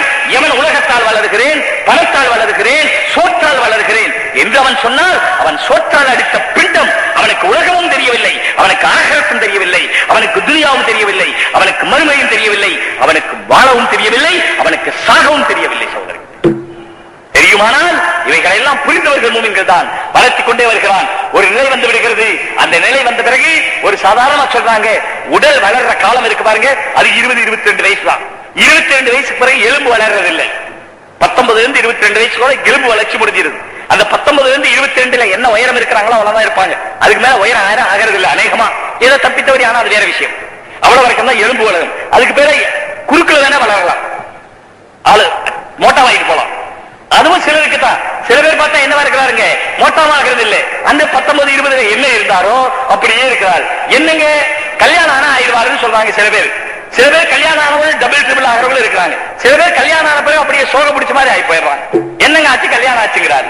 அவர் கல்யாணம் ஆகி அப்படி ஆனாரு, இவர் கல்யாணம் ஆகி இப்படி ஆனாரு. ஏன்னு கேட்டா அல்ஹம்துலில்லாஹி ரப்பில் ஆலமீன். வளர்க்கிறவன் அவங்க, தேய்க்கிறவனும் அவன். இவருடைய கையில கொடுத்தரல. இதுக்கு பிறகு இவருடைய அறிவு வளர்ச்சி 40 வயசு வரை. அறிவு வளர்ச்சி 40 வயசு வரை. எல்லா உறுப்புகளுடைய உயர்வு பெறுதல் 40 வயசு வரை. 20ஓட நின்றது. பிறகு அது முத்த ஆரம்பிக்குது. 20க்கு பிறகு அது முற்ற ஆரம்பிக்கிறது. எந்த வயசு வரை? 40 வயசு வரை. 40 வயசுக்கு பிறகு எப்படி சிறு குழந்தையில் இருந்தாலோ மனிதனை அல்லாஹ் ரிவேர்ஸ் கொண்டு வருகிறான். தன்கீஸ் என்றால் ரிவேர்ஸ் என்று அர்த்தம். தன்கீஸ் என்றால் ரிவேர்ஸ். மனிதனை எல்லாம் ரிவேர்ஸ் கொண்டு வர்றான். 40க்கு பிறகு எல்லாம் குறைய ஆரம்பிக்குது. பலம் குறையுது உடல்ல, சக்தி குறையுது உடல்ல, பார்வை குறையுது கண்ணுல, கேள்வி குறையுது காதுல. இதே மாதிரி எல்லாம் குறையுதுங்க. கொஞ்சம் கொஞ்சமா குறைய ஆரம்பிக்குது. பிறகு உட்கார்ந்துட்டாருன்னு சொன்னா எந்திரிங்கன்னா அத்தா கொஞ்சம் கை கொடுங்கிறார். அப்பதான் எந்திரிப்பாரு. இல்ல அசாவேணும். இப்படி ஆயிருந்தா இல்லீங்களா? எப்படி சின்ன குழந்தையில தவந்துகிட்டு இருந்தாரோ அது போல அல்ல ரிவேர்ஸ் கொண்டு வந்துடுறான். இவரும் தவக்க ஆரம்பிச்சிடறான். அது மட்டுமில்ல சகோதரர்களே, அறிவும் அதான் அந்த அறிவு கொஞ்சம் அனுபவ அறிவு இருக்கும். ஆனால் உண்மையான ஒரு அறிவு இருக்குது, அது 40 வயசு வரைக்கும் தான் வளரும். அதுக்கு பிறகு அனுபவ அறிவு வேண்டுமானால் வளருமே தவிர அந்த அறிவு குறைய ஆரம்பிக்கிறது, பார்வை குறையுது. அதனாலதான் 40 வயசுக்கு பிறகு முந்தையெல்லாம் சொல்லுவாங்க, இப்ப சின்ன வயசுல கூட கண்ணு போயிருது, சின்ன வயசுல கூட கண்ணு குறைய ஆரம்பிச்சிருது. அதனால டெஸ்ட் பண்ணி சின்ன பையன் அவனுக்கு கண்ணு சரியா தெரியலேன்னு சொல்ல கூட தெரியாது, அந்த வயசுலயே கண்ணாடி போட்டிருக்கிறான். இந்த மாதிரி சின்ன வயசுல கண்ணாடி போடுறதெல்லாம் இருக்குதுங்களே, இது அந்த பையன் செய்த குத்தம் இல்ல, பையனோட அப்பா அம்மா செஞ்ச குத்தம். அதோட பிரதிபலிப்பு இங்க வந்திருக்கு. அது அங்கதான் பிரதிபலிக்குது. அவர்களுடைய உடல் இது இங்க பிரதிபலிக்குது. 40 வயசுல இயற்கையா பார்வை குறையும். அதனாலதான் நீங்க கேள்விப்பட்டிருப்பீங்களோ இல்லையோ, சாலேஸ்வரம் சாலேஸ்வரம் சொல்லுவாங்க. 40 வயசுல பார்வை குறையிறது சாலேஸ்வரம் சொல்லுவாங்க. 40 40, உருதுலே 40 தான், ஹிந்திலே தான். 40 40, சாலீஸ்வரம். 40ல வயசு 40 ஆகும்போது அல்லாஹ் கொடுக்கிற வரமா இது பார்வை குறையுது. அதனாலதான் அது சாலேஸ்வரம் தமிழ் சொல்லுவாங்க. அது 40ல அல்லாஹ் கொடுக்கிறது. 40 வயசுக்கு பிறகு குறையுது. அல்லாஹ் சொல்ல நான் திருப்பி ரிவர்ஸ் கொண்டு வர்றேன். நீங்க யாராவது முன்னால போய் காட்டுங்க. 40க்கு பிறகு இந்த உலகத்தில் ஏதாவது ஒரு விஞ்ஞானி அல்லது ஏதாவது ஒரு விஞ்ஞானி அல்லது ஏதாவது அறிவு கிடைத்தவன், ஏதாவது ஒரு மேதாவி, உலகத்தையே நான் அணுவேன் என்று சொல்லுகிற மனிதன், நான் அணுவை கண்டுபிடித்தேன் என்று சொல்லுகிற மனிதன், நான் அணுவை பிளந்த அதிலே மகா பெரும் சக்தியை உலகத்துக்கு கொண்டு வந்து விட்டேன், அது நியூட்ரான் கண்டுபிடித்து விட்டேன், அது கண்டுபிடித்து விட்டேன், இது கண்டுபிடித்தேன் எல்லாம் சொல்லுகிற மனிதன் உன்னுடைய 40 வயசுக்கு பிறகு கொஞ்சம் முன்னேறி காண்பி பார்க்கலாம். 60 வயசுக்கு பிறகு நீ முன்னேறி காண்பி பார்க்கலாம். 70 வயசுக்கு பிறகு நீ முன்னேறி காண்பி பார்க்கலாம். இல்லை, அல்லாஹ் சொல்லுகிறான், சும்மா நக்கிசுகள் மனிதனை அவனுடைய சிருஷ்டியை நான் பின்னாலே கொண்டு வருகிறேன், நிலைக்கு கொண்டு வருகிறேன். எனவே சோதரர்களே, அல்லாஹ் தஆலா மனிதரை உருவத்திலும் மற்ற வகைகளிலும் ஒரு அளவுதான் படைத்திருக்கிறான், பலகீனமாக படைத்திருக்கிறான். அடுத்தொன்று நான் சொல்ல வருகிறேன், மனிதனுடைய அறிவையும் அல்லாஹ் தஆலா ஒரு அளவாகத்தான் படைத்திருக்கிறான். எல்லாம் மனிதனுக்கு தெரிந்துவிட முடியாது. எப்படி பார்வையில எல்லாத்தையும் பார்த்துட முடியாதோ, இங்க உட்கார்ந்து இருக்கிறோம், இந்த 3 வருஷம் 4 வருஷம் தான் கண்ணுக்கு தெரியும். அதுவும் சட்டை தான் கண்ணுக்கு தெரியும், சட்டுக்குள்ள எங்க இருக்கு தெரியாது. அதுக்கு பின்னால் இருக்கிற கொஞ்சம் நெஞ்சு வரைக்கும் தெரியுது, அதுக்கு பின்னால் கழுத்து தெரியுது, அதுக்கு பின்னால தலை தெரியுது, அதுக்கு பின்னால் தொப்பி தான் தெரியுது, ஒண்ணும் தெரியல. இங்க 1000 பேர் உட்கார்ந்தாலும் சரி, 2000 இருந்தாலும் சரி, 20,000 இருந்தாலும் சரி, 2 லட்சமா இருந்தாலும் சரி, எனக்கு ஒன்றும் தெரிய போறதில்லை. அங்குள்ளவங்களுக்கு என் தப்பு தான் தெரிஞ்சுக்கிட்டு இருக்கும், அங்குள்ளவங்களுக்கு என் முகம் தெரிய போறதில்லை. அவ்வளவுதான் நம்முடைய பார்வை. நம்முடைய பார்வைக்கு எல்லை அவ்வளவுதான். அதே போல கேட்கிற சக்திக்கு ஒரு எல்லை இருக்கு, பேசுற சக்திக்கு ஒரு எல்லை இருக்கு. ஒரு எழுத்து தான் ஒரு நேரத்தில் சொல்லலாம், ஒரே நேரத்தில் 2 எழுத்து சொல்ல முடியாது. பிஸ்மில்லாஹிர் ரஹ்மானிர் ரஹீம், முதல்ல பே சொல்லணும், அப்புறம் சீன் சொல்லணும், அப்புறம் மீன் சொல்லணும். 3 ஒன்னா சொல்லுங்க பாப்போம். 3 ஒரே நேரத்தில் சொல்லணும். இல்ல 2 ஒரே நேரத்தில் கேட்கணும். நான் ஒண்ணு பயான் பண்ணணும், அந்த மைக்கில் இவர் பயான் பண்ணணும். நீங்க என்ன ஆவீங்க? 2 பேர் இங்க உட்கார்ந்து பயான் பண்ணா உங்களுக்கு என்ன வாங்க? 2 கேட்க முடியாது, 2 சத்தத்தையும் வழங்க முடியாது. ஒரு நேரத்தில் ஒண்ணுதான் கேட்க முடியும். காது 2 இருக்கும், ஆனா கேட்கறது ஒண்ணு. கண்ணு 2 இருக்கும், ஆனா பார்க்கறது ஒண்ணு.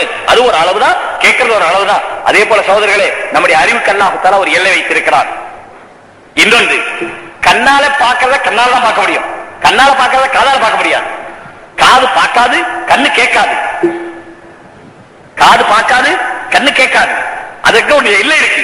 இது இந்த வேலை தான் செய்யும், நல்ல நிர்ணயம் பண்ணி இருக்கிறான். அந்த வேலை தான் அது செய்யும். அடுத்த வேலை செய்ய ஆரம்பிச்சா சால்னா உரப்பு சரியா இருக்கான்னு பார்க்கணும். சால்னாவுக்கு என்னங்க சொல்ல மாட்டேங்க, எங்க வச்சு பார்க்கணும்? ஒருத்த கண்ணுல வச்சு பார்த்தா. இதே போலதான் சகோதரர்களே, வாழ்க்கையில வியாபாரம், இந்த வியாபாரம் செய்யலாமா இல்லையான்னு உலக மக்களிடத்துல கேட்கிறவன் சால்னாவுக்கு உரப்பு கல்லு வச்சு பார்த்தோம் மாதிரி எந்த வியாபாரம் செய்யலாம் செய்யக்கூடாது முஹம்மது ரசூலுல்லாஹ்ட்ட கேட்கணும். நான் எப்படி நடக்கணும், எப்படி நடக்க கூடாது, அது தன்னோட அறிவிட்டு கேட்க கூடாது. அந்த அறிவை நம்ம கொடுக்கல, நம்ம அறிவு சொல்லும், ஆசைப்படி சொல்லும். நம்ம அறிவு ஆசைப்படி சொல்லும். அதனால யார்கிட்ட கேட்கணும்? முஹம்மது ரசூலுல்லாஹ்ட்ட கேட்கணும். லுங்கி கட்டுறோம், லுங்கி கட்டுறோம், இல்ல பேண்ட் போடுறோம், எது வரைக்கும் இங்க இருக்கணும்? தரகூட்டு இருக்கணும் அப்படின்னு எல்லாரும் சொல்லுவாங்க. அப்படி இருந்தா தான் பார்த்தா பந்தாவா இருக்கும். அவர் கட்டிட்டு அப்படியே கூட்டிட்டு போகணும். இப்போ நிறைய பேர் அப்படி இருக்காங்க, கண்ட கால கீழே தொங்கிட்டு இருக்கும். அது பாட்டு அப்படி. இதுல என்னங்க இருக்கு? வேஷ்டி தானே, லுங்கி தானே, கைதி தானே, கொஞ்சம் கீழே இறங்கி தான் என்ன இருக்கு? ஆனா சொன்னார்கள் ரசூலுல்லாஹி ஸல்லல்லாஹு அலைஹி வஸல்லம், மன் ஜர்ர இஸாரஹு ஃபயலா, யார் தன்னுடைய கீழாடை பெருமையாக தொங்க விட்டுக் கொண்டு போகிறானோ சொர்க்கத்தின் பக்கம் கூட போக மாட்டான். லம் யன்தரில்லா இலை, அல்லாஹ்வை திரும்பி பார்க்க மாட்டான். விளையாட்டு இல்லை. ஒரு கைது கட்டுறதா இருந்தாலும் நம்முடைய ரசூல் ஸல்லல்லாஹு அலைஹி வஸல்லம் கேட்கணும். நம்ம இஷ்டத்துக்கு செய்யக்கூடாது, நம்ம அறிவிட்டு கேட்க கூடாது. கரண்டை காலுக்கு கீழே எது இருக்கிறதோ அது நரகத்துக்கு போகும் என்று சொன்னார்கள். கரண்டை காலுக்கு கீழே சகோதரர்களே, இது அமல் செய்யணுமானால் 4 மாசம் 40 நாள் அல்லாஹ்வுடைய பாதையில போய் தெம்புண்டாக்கிற சகோதரர்களே, நம்முடைய கல் இரும்பாகணும். அல்லாஹ்வுடைய விஷயத்தை அல்லாஹ் சொன்னபடி நடக்கிறதுல, ரசூல் சொன்னபடி நடக்கிறதுல இப்ப நம்ம கல்வி எப்படி இருக்கு தெரியுங்களா? பஞ்சு மிட்டாய் மாதிரி. என்ன மிட்டாய் மாதிரி பாத்துருக்கீங்களா? பஞ்சு மிட்டாய் மாதிரி. அவ பார்த்தா அவ்வளவு பெருசா தெரியும், அமுக்கெல்லாம் கஷ்டம் வந்துருச்சு அப்படியே அமைங்க அப்படியே போயிடும். பஞ்சு மிட்டாய் மாதிரி. இல்லை சகோதரர்களே, நம்முடைய இதயம் இமயமலையை விட பெருசா இருக்கணும், இமயமலை விட உறுதியா இருக்கணும் சகோதரர்கள். ஈமானுள்ள இதயம் அல்லாஹ்வுடைய அரிசி. விளையாட்டில் நண்பர்களே, இந்த உலக வாழ்க்கையிலோ அப்படியே போற போக்களே, உலகத்துடைய தேவைகளை போற போக்களை செஞ்சுக்குங்க. ஆனால் ஆகிரத்துடைய விஷயத்தை இமயமலை போன்ற, இரும்பு போன்ற, இமயமலையாவது கல்லு, நம்முடைய இதயம் இமயமலை அளவு இரும்பு. அல்லாஹ்வுடைய ஆணைகளை, அல்லாஹ்வுடைய உத்தரவுகளை உலகத்திலே நிலைநிறுத்துவதே எந்த காரணத்தை கொண்டும் நாம் பின்வாங்க கூடாது. சுன்னத்துகளை எந்த காரணத்தை கொண்டு நாம் அதை லேசாக கருதக்கூடாது. அதில் என்ன பிரதிபலிப்பு இருக்கிறது என்று பார்க்க வேண்டும். அதுக்குதான் சாதாரண ஒரு விஷயத்தை நான் உதாரணமா சொன்னேன். மா அஸ்வல மினல் கஅபைன் ஃபௌஃபின்னார், கரண்ட காலுக்கு கீழே இருப்பது எங்கே போகும்? நரகத்துக்கு போகும். இதுல என்னங்க பெரிய காரியம்? தொழுகாதவன் நரகத்துக்கு போனா ஒரு அர்த்தம் இருக்கு, ஜினா செஞ்சவன் நரகத்துக்கு போறது ஒரு அர்த்தம் இருக்கு, திருநவன் நரகத்துக்கு போனா ஒரு அர்த்தம் இருக்கு, கொள்ளை அடிச்சவன் நரகத்துக்கு போறதுல ஒரு அர்த்தம் இருக்கு, கைது கட்டனா கொஞ்சம் கரண்ட காலுக்கு கீழே. இப்ப சாதாரண உலகத்துல பாருங்க, யாரும் அதை பத்தி கவலைப்படுறது இல்லை. அதெல்லாம பேண்ட் போட்டா எப்படி? பேண்ட் கரண்ட காலுக்கு மேல யாரும் போடுறதே இல்லை, கரண்ட காலுக்கு கீழே இருக்கணும். அதோடைய இயற்கை அமைப்பு அப்படி. ஒருத்தர் சொல்றார், பேண்ட் கரண்ட காலுக்கு கீழே போடலாமா அப்படின்னு ஒரு பெரிய அஜரத்தை கேட்கிறாங்க. ஒரு பெரிய அஜரத்தில் கேட்கிறாங்க, பேண்ட் கரண்ட காலுக்கு கீழே போட்டுக்கலாமா அப்படி. அவர் பதில் சொல்லி இருக்கிறார். அந்த அஜரத் பதில் சொல்றார், பேண்ட்டுடைய அமைப்பே அப்படித்தான், அதனால் போட்டுக் கொள்ளலாம். அடே கூறுகட்டவனே, முஹம்மது ரசூலுல்லாஹ் சொன்னதுக்கு மேல ஒரு அமைப்பை சொல்லுவதற்கு உனக்கு எவன்தான் அதிகாரம் கொடுத்தான்? உனக்கு யார் உரிமை கொடுத்தது? எந்த உறுப்பு, எந்த உடையானாலும் சரி கரண்ட காலுக்கு மேலதான் போடணும், மேலதான் போடணும். அது யார் சொன்னது? ரசூலுல்லாஹ் சொன்னது. இது என்னங்க, இது என்னங்க பெரிய தப்பு? இது என்னங்க பெரிய தப்பு என்று கேட்டால் சகோதரர்களே, இந்த துணியில் என்ன தப்பு? இந்த துணியில இல்ல தப்பு, கனடா காலில் இல்ல தப்பு, அது கீழே இருக்கிறதுல இல்ல தப்பு, துணி எங்க வேணாலும் இருக்கட்டும் அதுல இல்ல தப்பு. தப்பு எங்க இருக்கு தெரியுங்களா? தப்பு எங்க இருக்கு தெரியுங்களா? அந்த கீழே போகும்போது இவருடைய மனசுல ஒரு பெருமை வருது, தன்னை பற்றி இவருடைய மனசுல பெருமை வருது. ஏனென்றால் கரண்டிக்காலுக்கு கீழே யார் உடை உடுத்திக் கொண்டு போகிறார்களோ அவர்களுக்கு பெருமை இருக்கும். அதான் ரசூலுல்லாஹ் சொன்னாங்க, மஞ்சர் இஸாரஹு குயலா, யார் பெருமையோடு தன்னுடைய கீழாடையை தாழ்த்தி உடுத்திக் கொண்டு போகிறாரோ. இப்ப யாராவது எனக்கு பெருமை இல்லைங்க நான் உடுத்திட்டு போறேன்னு சொன்னா, அட பெருமை இருக்கோ இல்லையோ, ரசூலுல்லாஹ் சொன்னாங்க கரண்டிக்காலுக்கு கீழே இறங்கினா பெருமை வந்துரும் சொன்னாங்க. அகையோட ஏத்து. பெருமை அல்லாஹ்வுக்கு சொந்தமானது. பெருமை யாருக்கு சொந்தமானது? சோதரர்களே அவரை கேளுங்க, யாருக்கு சொந்தமானதுங்க? பெருமை அல்லாஹ்வுக்கு சொந்தமானது. அல் கிப்ரியா ஒரு இதாயி அல்-அலமத்து ரிதாயி வல் கிப்ரியா இஸாரி. பெருமை என்னுடைய மேலாடை அல்லாஹ் சொல்லுகிறான். பெருமை என்னுடைய மேலாடை, கண்ணியம் என்னுடைய கீழாடை. அல்லாஹ் தஆலா இருக்கிறார், அதெல்லாம் கேள்வி. ஒரு கற்பனைக்கு அல்லாஹ் தஆலா நம்மை கற்பனை செய்ய சொல்லுகிறான். பெருமையும் கண்ணியம் எனக்கே சொந்தம், வேறு யாராவது அதை கை வைத்தால் அவர்களை நரகத்துக்கு அனுப்புவேன். இவன் கையில தான் கட்டுறான், கொஞ்சம் இறக்கி கட்டுறான், ஆனால் அதனால பெருமை வந்தால் அது அல்லாஹ்வுடைய பெருமை பங்கு கேட்கிறான் என்று அர்த்தம். எனவே அல்லாஹ் தஆலா நரகத்துக்கு அனுப்புவான். அதனால பெருமையில பங்கு கேட்க கூடாது. கொஞ்சம் கையில தூக்கிட்டுங்க. என்ன பெருமை குறைஞ்சு போகுது, நரகத்தை என்ன குறைஞ்சு போகுது? வேலை செய்யக்கூடியவர்கள், தொழில் செய்கிறவர்கள், உத்தியோகம் பார்க்கிறவர்கள், விவசாயம் பார்க்கிறவர்கள், வியாபாரம் பார்க்கிறவர்கள், ஆட்சி செலுத்துகிறவர்கள் தங்களுடைய அறிவை செலுத்துகிறார்கள். என்ன வியாபாரம் செய்யலாம், எப்படி செய்யலாம், தாங்களே முடிவு பண்றாங்க. வியாபாரம் செய்யற நேரத்தில் தொழுகிற நேரம் வந்துருச்சு, கடையில் உட்காரலாமா, பள்ளிக்கு போலாமா, தாங்களே முடிவு பண்ணிக்கிறாங்க. அல்லாஹ் சொல்லிட்டம் வாங்க சொன்ன பள்ளிக்கு வரணும். யார் எங்க இருந்தாலும் சரி, அவர் சாதாரண தெருக்குற்றாளா இருந்தாலும் சரி, அல்லது பூரா உலகத்தை அதிகாரம் செய்யற மாமன்னரா இருந்தாலும் சரி, மஸ்ட் வாங்க சொன்னா பாய் பாய் பாய். எங்க போறீங்க? தயவு செய்து இந்த கூட்டம் முடிகிற வரைக்கும் யாரும் எந்திரிக்காதீங்க. நீங்க எந்திரிக்காம இருந்தீங்கன்னா இன்ஷா அல்லாஹ் நிறைய பேர் எந்திரிப்பாங்க, பேர் சொல்லுவாங்க. சும்மா எந்திரிக்காம இருந்தா அல்லாஹ்வுடைய பாதையில போறதுக்கு எந்திரிப்பாங்க. சும்மா எந்திரிச்சா அல்லாஹ்வுடைய பாதையில போறவங்களும் எந்திரிக்க மாட்டாங்க. இப்ப நீங்க எந்திரிக்காம இருக்கிறது மத்தவங்க எழுந்திருக்கிறது காரணமாகும். அதனால என்ன தேவை வந்தாலும், ஆக தேவை அடக்க முடியாத வந்தா ஒண்ணுதான் வரும், அதையும் கொஞ்சம் அடக்குங்க. அது கொஞ்சம் முடியும், ஒரு 5-10 நிமிஷம், அவ்வளவுதான், பெரிய விஷயம் இது இல்ல. அதனால யார் முன்னால உட்கார்ந்து இருக்கிறீங்களோ, கண்ணுக்கு தெரியுறீங்களோ, தயவு செய்து அல்லாஹ்க்காக உங்ககிட்ட கேட்கிறேன். பாருங்க, தீனுக்கு உதவி செய்யறதுல இதுவும் சேர்ந்தது. யாரு அல்லாஹ்வுடைய பாதையில போக பேர் சொல்ல போறாங்களோ அவங்களுக்கு நீங்க உதவியா இருக்க போறீங்க. அதனால தயவு செய்து என்ன தேவை வந்தாலும் எந்திரிக்காதீங்க.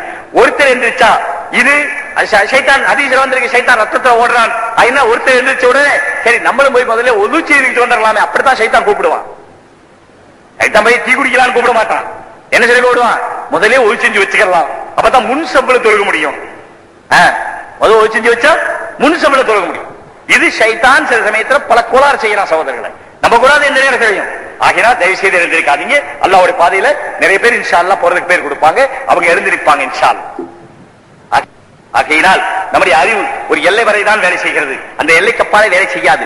அந்த எல்லைக்கப்பாலை போகும்போதுதான் எல்லா இடத்திலும் பார்க்கிறோம். நம்ம அறிவு இதை பாரு இது பாரு சொல்லுது. ஒரு கீழே ஏதாவது கிடக்குது, இது கயிறா பாம்பா, இதை மிதிக்கலாமா மிதிக்க கூடாதா, அதெல்லாம் பாத்துங்க. நீங்க பாத்துங்க, எது மேல கால் வைக்கலாமோ வைங்க, எது மேல வைக்க கூடாத வைக்காதீங்க. கீழே முள்ளு கிடக்குது, கால் வைக்காதீங்க. அது உங்க அறிவை கண்ணே சொல்லும், உங்க அறிவே சொல்லும், உங்க கண்ணே சொல்லும். அதுக்கெல்லாம் பார்வை பயன்படுத்துங்க. ஏதாவது அந்நிய பெண்ணை பார்க்கிற மாதிரி சந்தர்ப்பம் வந்துட்டால், அல்லது அந்நிய பெண்ணை வால் போஸ்ட்ல ஒட்டி இருக்கு அதை பாக்குற மாதிரி சந்தர்ப்பம் வந்துட்டா, இப்பவும் கண்ணு சொல்லும் நான் கொஞ்சம் பாக்கிறேன். இப்ப அல்லாஹ்வுடைய ரசூல்ட்ட கேட்கணும், நான் பார்க்கலாமா, அல்லாஹ்ட்ட கேட்கணும், நான் பார்க்கலாமா. அல்லாஹ் சொல்றா நீ பார்த்தா ஹராம். இங்க அறிவு சொல்றதை கேட்க கூடாது, அல்லாஹ்வுடைய ரசூல் சொல்றது கேட்கணும். அறிவு சொல்லும் பாருங்க, சும்மா தானே பாக்கிறோம். என்ன பாக்கிறோம்? சும்மா தானே பாக்கிறோம். எல்லாரும் சொல்றதுதான் சும்மா தானே பாக்கிறோம். எதுவும் சும்மா ஒண்ணு இல்லை சகோதரர்களே, சும்மாண்டு எதுவும் இல்லை. சும்மா பேசிக்கிட்டு இருக்கிறோம், சும்மா உட்கார்ந்து இருக்கிறோம், சும்மா பார்த்தேன், ஏப்பா பார்த்தேன், சும்மா பார்த்தேன், சும்மாண்டு ஒண்ணு இல்லை. இன்னும் சொல்ல போனா சும்மாங்கிற வார்த்தை வேற பாஷையிலும் இல்லை. சும்மாங்கிற வார்த்தை வேற பாஷையில உருதுல கூட இல்லை. உருதுல சொல்லுவாங்க சுக்கேண்டு, அது தமிழுக்கு செஞ்ச மொழிபெயர்ப்பை தவிர உருது பாஷையில சும்மாண்டு இல்லை. அது மாதிரி வேற அரபி பாஷையில இல்லை. எனக்கு தெரிஞ்ச வரைக்கும் எந்த பாஷையில இருக்கிற மாதிரி தெரியல சும்மாங்கிறது. ஏன்னா வேற பாஷைக்காரங்க எதுவும் யாரும் எந்த வேலையும் சும்மா செய்யறதே இல்லை. நம்ம ஆளுதான் சும்மா செய்யறது. என்னங்க பேசிட்டு இருக்கிறீங்க? சும்மா சும்மா என்ன அர்த்தம்? ஒரு நோக்கம் இல்லாமல், வாழ்க்கையில ஒரு நோக்கம் இல்லாமல் ஒரு வேலை செய்வார்களா? செய்யலாமா? செய்யக்கூடாது. ஆனாலும் அப்படியே நோக்கம் இல்லாமல் செய்தால் கூட ஒரு பார்வை அவர் சும்மா பார்த்தால் அந்த பார்வைக்கு ஒரு ரியாக்ஷன் ஏற்படாமல் இருக்காது சகோதரர்களே. ஏதாவது சும்மா கேட்டா என்ன பாட்டு கேட்டுக்கிட்டு இருக்கிறார், ஏங்க நான் சும்மா கேட்டுக்கிட்டு இருக்கிறேன், அந்த பாட்டு மனதுக்குள்ளே ஒரு எண்ணத்தை தூண்டி விடுகிறது சகோதரர்களே.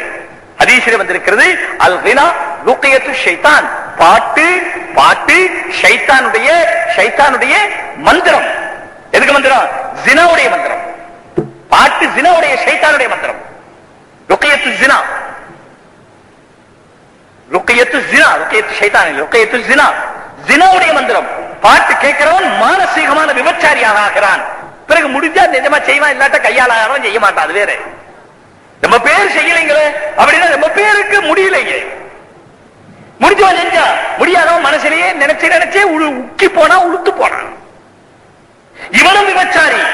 ஜினல் ஐனைன் அந்நவர், நான் சொல்றேன் ரசூலுல்லாஹி ஸல்லல்லாஹு அலைஹி வஸல்லம், ஜினல் ஐனைன் அந்நவர், கண்ணுடைய பார்வை, கண்ணுடைய விபச்சாரம் பார்ப்பது, அந்நிய பெண்ணை பார்ப்பது கண்ணுடைய விபச்சாரம். பாட்டை கேட்பது அல்லது அந்நிய பெண்ணுடைய சப்தத்தை கேட்பது காதுடைய விபச்சாரம். அந்நிய பெண்ணை தொடுவது கையுடைய விபச்சாரம். அந்நிய பெண்ணை தொட்டாலும் சரி, பெண்ணுடைய படத்தை தொட்டாலும் சரி, உணர்வோடு தொட்டால் அது விபச்சாரம், கையுடைய விபச்சாரம். சோதர்களே, வெறும் விபச்சாரம் என்பது உறுப்புகளால் நடப்பது மட்டுமல்ல, இந்த சாதாரண பார்வையால் கூட நடக்கிறது. எனவே அதையும் தடுக்க வேண்டும் என்று சொன்னார்கள். எனவே அறிவை அடக்கி உபயோகிக்க வேண்டும். அறிவை ஆசைக்கு அடிபணிந்ததாக ஆக்கக்கூடாது. அல்லாஹ் அறிவு கொடுத்ததும் ஒரு அளவுதான். அந்த அளவையும் அல்லாஹ்வுடைய ஆணைக்கு கட்டுப்பட வேண்டும் என்பதற்கு உபயோகிக்க வேண்டுமே தவிர, எங்கெல்லாம் நம்முடைய அறிவு சொல்லுகிறதோ அப்படியானால் இந்த உலகத்திலே இன்றைக்கு பாருங்கள், மனித உரிமை என்ற பெயராலே ஒரு ஆண் பெண் சாதாரணமா பழகிக் கொள்ளலாம் என்று சொல்லுகிறார்கள். நம்ம நாடுல அவ்வளவு வரைக்கும் வந்திருக்கு. ஒரு ஆணும் பெண்ணும் இயற்கையாக ஒரு ஆண் பெண்ணுடைய சுதந்திரம். அது ஒரு காலேஜில் படிக்கிறாங்க, ரெண்டு பேரும் இயற்கையாக ஆண் பெண் சிநேகிதமா இருக்கலாம். என்ன ஃப்ரெண்டா? அதுக்கு பேர் பாய் ஃப்ரெண்டு. பேர் என்ன ஃப்ரெண்டுங்க? இந்த கேளுக்கு அது பாய் ஃப்ரெண்டு, உனக்கு என்ன கேர்ள் ஃப்ரெண்டு? அட பாய் ஃப்ரெண்ட் ஆகி கடைசியில் அது பாய் ஃப்ரெண்ட் ஆயிருமே. இது கூட தெரியல. இது எங்க போய் சேரும்? சோதர்களே, உண்மையிலே இன்றைக்கு ஃப்ரெண்ட்ஷிப் என்று சொல்கிறார்களே, ஆணுக்கும் பெண்ணுக்கும் மத்தியிலே ஃப்ரெண்ட்ஷிப் என்பது காமத்தினுடைய சுயநலம். ஆனால் இன்றைக்கு அதை கூட புரியாத மூடர்கள் தான் உலகத்திலே இன்றைக்கு அதிகமாக இருக்கிறார்கள். அது ஒரு சுயநலம், தன்னுடைய காம வெளிப்பாட்டு சுயநலம். அதைத்தான் அவர்கள் என்ன சொல்லிக் கொண்டிருக்கிறார்கள்? ஃப்ரெண்ட்ஷிப் என்று சொல்கிறார்கள், எங்களுடைய பாய் ஃப்ரெண்ட் என்று சொல்கிறார்கள், கேர்ள் ஃப்ரெண்ட் என்று சொல்கிறார்கள், ஃபீலோ என்று சொல்கிறார்கள். இல்லை, அப்படி ஒன்று கிடையாது. மனிதனுடைய உணர்வை மறைமுகமாக தன்னுடைய உணர்வை பூர்த்தி செய்வதற்கு அவன் கையாளுகிற ஒரு மோசடித்தனமான வார்த்தையை தவிர உண்மை கிடையாது அதிலே சகோதரர்களே. ஆகையினாலே அல்லாஹும் அல்லாஹுடைய ரசூலும் பெண்களை மறைத்து வையுங்கள், ஆண்கள் வெளியேறுங்கள், பெண்களை மூடி வையுங்கள், ஆண்களை வெளியே விடுங்கள் என்று சொன்னார்கள். இப்ப இங்க உலகத்தில் சொன்னாங்க, இல்ல நீங்க பெண்களை உள்ள அடைச்சு வைக்க கூடாது. பெண்களை என்ன செய்யக்கூடாது? உள்ள அடைச்சு வைக்க கூடாது. இது பெண்களுக்கு செய்கிற துரோகம், பெண்களுக்கு செய்கிற அநியாயம். பெண்களுடைய உரிமையை நீங்கள் பால்படுத்துகிறீர்கள். ஏனென்றால் இன்னைக்கு நம்ம முஸ்லிம்களுடைய மூளையை அப்படி வேலை செய்யுது. பெண்களுக்கு உரிமை கொடுக்கணும், பெண்களுக்கு இன்னும் கொடுக்கணும், அது கொடுக்கணும், இது கொடுக்கணும், பெண்களை சரிசமமா நடத்தணும். அதே உலகத்திலே எங்களை விட பெண்களை சரிசமமாக நடத்தியவர்கள் உலகத்திலே பிறந்ததும் இல்லை, இனி பிறக்க போவதும் இல்லை. நான் அல்லாஹ்வின் மீது 1000 தடவை சத்தியம் செய்து சொல்லுவேன். வலகுன்னமை சொல்லுவதை அலைகின்ற 1400 வருஷத்துக்கு முன்னாலே அல்லாஹ் குர்ஆனிலே சொன்னான், ஆண்களுக்கு என்ன உரிமை இருக்கிறதோ பெண்களுக்கும் அதே உரிமை இருக்கிறது. லிரிஜாலி நஸீபுன் மிம்மா தரக்கல் வாலிதானி வல் அக்ரபூன் வலின்னிசாஇ நஸீபுன் மிம்மா தரக்கல் வாலிதானி வல் அக்ரபூன். ஆண்களுக்கும் சொத்துரிமை இருக்கிறது, பெண்களுக்கும் சொத்துரிமை இருக்கிறது. சொல்லி எத்தனை வருஷம் ஆச்சு? 1400 வருஷம் ஆச்சு. அமெரிக்காவில் பெண்களுக்கு சொத்துரிமை கொடுக்கப்பட்டு 110 வருஷம் ஆச்சு. அமெரிக்காவிலே பெண்களுக்கு சொத்துரிமை கொடுக்கப்பட்டு 110 வருஷம் ஆச்சு. இஸ்லாம் பெண்களுக்கு சொத்துரிமை கொடுத்து 1400 வருஷம் ஆச்சு. யார் சொன்னது பெண்களுக்கு சுதந்திரம் இல்லை என்று? யார் சொன்னது பெண்களை அடக்கி வைக்கிறோம் என்று? யார் சொன்னது பெண்களை சமமாக நடத்தவில்லை என்று? உங்களுக்கு சமம் என்றால் என்னவென்று புரியவில்லை, சமத்துவம் என்றால் என்னவென்று புரியவில்லை. நான் தைரியமாக சொல்லுவேன், இங்கே இல்லை, இமயமலையினுடைய உச்சியிலே ஏற்றிவிட்டாலும் நான் தைரியமாக சொல்லுவேன், நான் சாவதற்கு பயந்தவன் அல்ல, நான் ஷஹீதாக விரும்புகிறவன். சகோதரர்களே, நீங்களும் சொல்லுங்கள், நாங்கள் சாவதற்கு பயந்தவர்கள் அல்ல, நாங்கள் ஷஹீதாக விரும்புகிறவர்கள். எங்களுடைய உயிர் எங்கேயும் போகத்தான் போகிறது, போகட்டும், அல்லாஹ்வுடைய பாதையிலே போகட்டும். அதுவும் இந்தியாவிலே வேண்டாம், அல்லாஹ்வுடைய பாதையிலே அழைப்பு கொடுத்துக் கொண்டிருக்கும் பொழுது அமெரிக்காவிலே என்னுடைய கபர் இருக்க வேண்டும். நாளைக்கு அல்லாஹ்விடத்திலே நான் சொல்ல வேண்டும், யா அல்லாஹ், உன்னுடைய பெயரை சொல்லிக் கொண்டு நான் நாடாக போனேன் என்று சொல்ல வேண்டும். கியாமத்திலே என்ன கொண்டு போக போகிறோம் சகோதரர்களே? இந்த பாக்கெட்டில் இருக்கிற காசா, இந்த ஜோபில் இருக்கிற பரசா, இந்த போட்டு இருக்கிற ஜுப்பாவா? சகோதரர்களே, வெறும் கவல் துணி வரும், அது அதுவும் கரையான் சென்றுவிடும் சகோதரர்களே. அல்லாஹ்விடத்திலே கொண்டு போறதுக்கு கொண்டிருக்கிறது என்று சொன்னால் அல்லாஹ்வுடைய நாமத்தை உயர்த்தியாக்குவதற்காக இந்த உலகத்திலே நாம் படுகிற பாடு இருக்கிறது அல்லவா, அதற்காக நம்முடைய உடல் பொருளாலே, நம்முடைய நடையாலே, நம்முடைய பேச்சாலே, நம்முடைய பார்வையாலே, நம்முடைய நேரத்தாலே நாம் சுற்றி திரிந்து வீதி வீதியாக இதை கொண்டெல்லாம் எதுவும் நடக்காது. நடக்குமானால் அல்லாஹை கொண்டு நடக்கும்.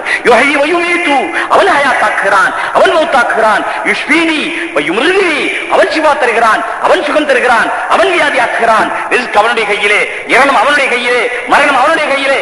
எதற்கு பயப்பட வேண்டும் சகோதரர்களே? அல்லாஹ் காப்பாற்ற நினைத்தால் ஒரு உலகம் சேர்ந்து நம்மை அழிக்க முடியாது. அல்லாஹ் அழிக்க நினைத்தால் இந்த உலகம் அல்ல, இது போன்று 10 உலகம் வந்தாலும் நம்மை பாதுகாக்க முடியாது. மூமின்கள் பயப்படுகிறவர்கள் அல்ல, பயப்பட்டால் அவர்கள் மூமின்கள் அல்ல. எனவே சோதரர்களே, பெண்களுக்கு உரிமை கொடுத்தது இஸ்லாம் தான். மூடி வைக்கிறார்கள், அடக்கி வைக்கிறார்கள், உள்ளே வைக்கிறார்கள். யாரை எதை உள்ளே வைக்க வேண்டுமோ அதை உள்ளே தான் வைக்க வேண்டும். அதை வெளியே வைக்க முடியுமா சகோதரர்களே? யாராவது கை வெளியே இருக்கிறது, கை வெளியே இருக்கிறது, தொப்புள் கேட்கிறது, என்ன மட்டும் ஏன் உள்ள வச்சிருக்கிறேன்? கை வெளியே இருக்கு, விரல் எல்லாம் வெளியே இருக்கு. இப்ப நம்ம தொப்புள் கேட்குது. உன் கையில் இருக்கிற விரலும் உன் உடம்பில் இருக்கிற தொப்புளும் 2 சமந்தானே. ஏன் என்ன மட்டும் உள்ள மூடி வச்சிருக்கிற? என்னை வெளியே விடு. விடலாமா? விடுமா சகோதரர்களே? சரி, இதே போல இந்த பேனா கேட்கிறது, என்ன மட்டும் ஏன் மூடி மூடி வச்சிருக்கிறேன்? பேனா மூடித்தான் வச்சிருக்கிறோம். ஏன் மூடி வச்சிருக்கேன்னு கேட்டா, அட கூடு கட்டவன இது மூடி வைக்கிற வஸ்து, இது இப்படி தொடர்ந்து இதை தனியா வச்சா மூடி பேனாவா இது? இதே மாதிரிதான் ஆணும் பெண்ணும் இப்படித்தான் இருக்கணும், மூடித்தான் இருக்கணும். இதை போய் ஏன் மூடி வச்சிருக்கேன்? நீ முட்டாள். சகோதரர்கள், உலகத்துக்கு புரியவில்லை எதற்கு பெயர் சமம், எதற்கு பெயர் உரிமை, எதற்கு பெயர் சமத்துவம், எதற்கு பெயர் சகோதரத்துவம். ஏதோ இவர்களாக ஒரு நினைத்துக் கொண்டு இன்னும் நீங்கள் ஐரோப்பிய நாடுகளுக்கு செல்லுங்கள், ஆண் பெண் சமமாக பழகியும் கொள்ளலாம், என்ன வேண்டுமானாலும் இஷ்டப்பட்டால் செய்து கொள்ளலாம்.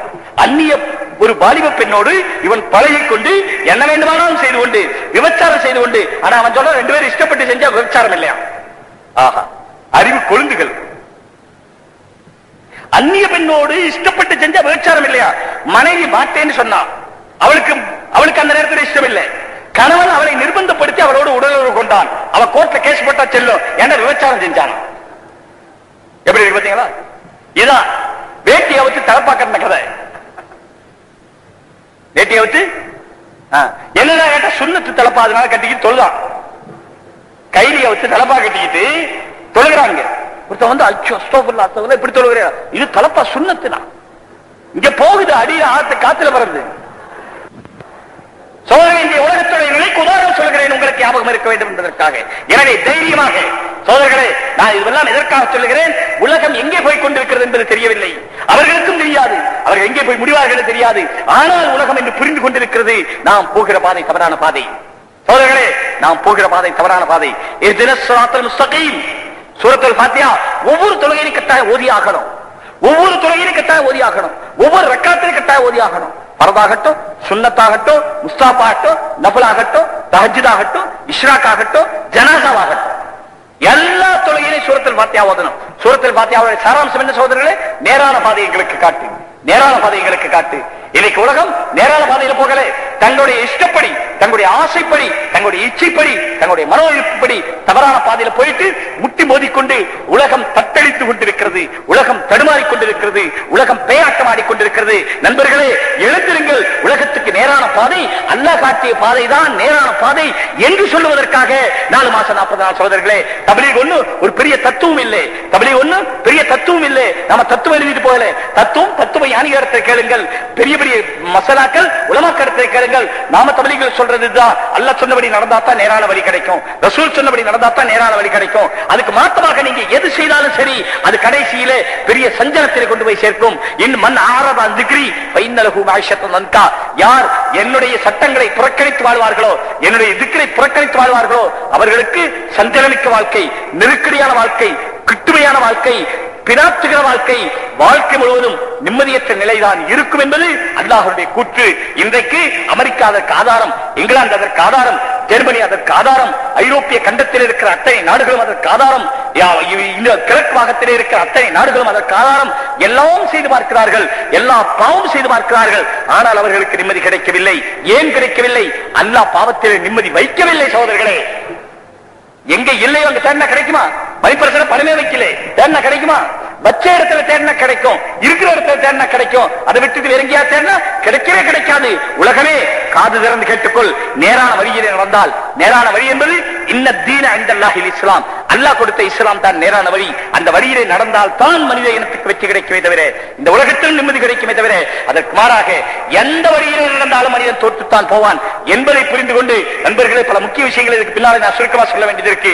இப்ப பாருங்க, யாருடைய மனசுல நான் உலகம் பூராவும் போய், இப்ப போறது பக்கத்திடமா இருக்கா, நான் உலகம் பூரா போய் இன்ஷா அல்லாஹ் அல்லாஹ்வுடைய நாமத்தை உயர்த்துவதற்காக என்னுடைய நேரத்தை கொடுத்து, என்னுடைய பணத்தை செலவு செய்து நான் வேலை செய்வேன், அதற்கு நான் தயார் என்று சொல்லுங்கள். பிறகு இன்ஷா அல்லாஹ் எப்ப போவீங்க என்னங்கிறத நம்ம தர்த்தீப் செய்து கொள்வோம். அல்லாஹ் தாவத்துடைய வேலையிலே உனக்காக வேண்டி உன்னுடைய பொருத்தத்தை தேடி ஈடுபட தௌஃபீக் தருவாயாக ரஹ்மானே. இந்த மிஸ்கீனுடைய துஆவை உன்னுடைய கிருபை கொண்டு கபூல் செய்து ரஹ்மானே. ரப்பனா ஆத்தினா ஃபித் துன்யா ஹஸனத்தன் வஃபில் ஆখিরাতি ஹஸனத்தன் வகினா அஸாபன்னார். ஸல்லி அலா நபியி வஸல்லிம் அலைஹி வ அலா ஆலிஹி வஸஹ்பிஹி அஜ்மஈன். அல்ஹம்துலில்லாஹி. அல்லாஹ் ஹுசைனியா கேசட் சென்டர் வெளியிடும் அனைத்து இஸ்லாமிய கேசட்டுகளும் கிடைக்கும் இடம் ரசூல் புக் சென்டர். ரசூல் புக் சென்டர், பாஷா ஷாப்பிங் காம்ப்ளெக்ஸ், இலக்கம் 7, சிங்காரத்தோப்பு, திருச்சி 8.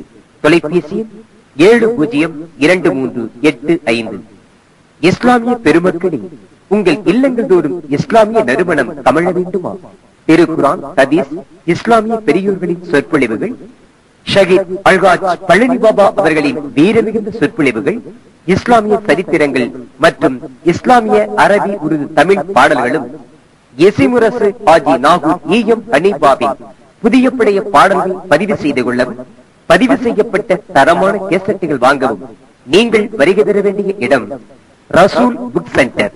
ரசூல் புக் சென்டர், பாஷா ஷாப்பிங் காம்ப்ளெக்ஸ், இலக்கம் 7, சிங்காரத்தோப்பு, திருச்சி 8. Phone number 702385.